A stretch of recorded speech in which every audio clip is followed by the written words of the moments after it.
আমার জীবনে প্রথম কারোর সাথে প্রেম হইছে।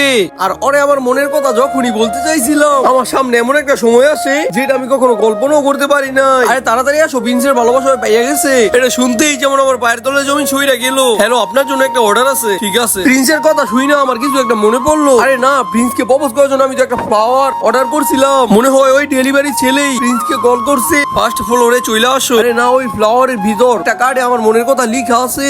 প্রিন্স পাওয়ার আগে ওই অর্ডারটা আমার রিসিভ করতে হবে।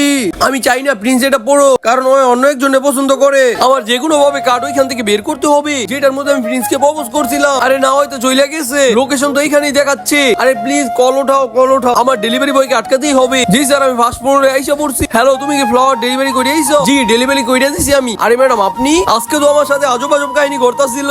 এমন মনে হচ্ছিল ভাগ্যই আমার সাথে খেলতেছে। আমি তো অনেক ঘাবড়াই যাচ্ছি, সামনে আমার সাথে কি হবে। প্রিন্স তো মনে হয় ওই কার্ডটা পড়ে ফেলছে। কত প্রিয় ফুল, দেখ ওইটার মধ্যে কার্ডও আছে। মনে হয় প্রিন্স কার্ডটা পড়ে ফেলছে। এখন আমার এই শোরুমের সামনে পড়তে হবে। আর এই জিনিস তুমি এইখানে কি করো? বন্ধুরা, পার্ট টু অনেক ইন্টারেস্টিং হবে। পার্ট টু দেখতে এই মুজিটা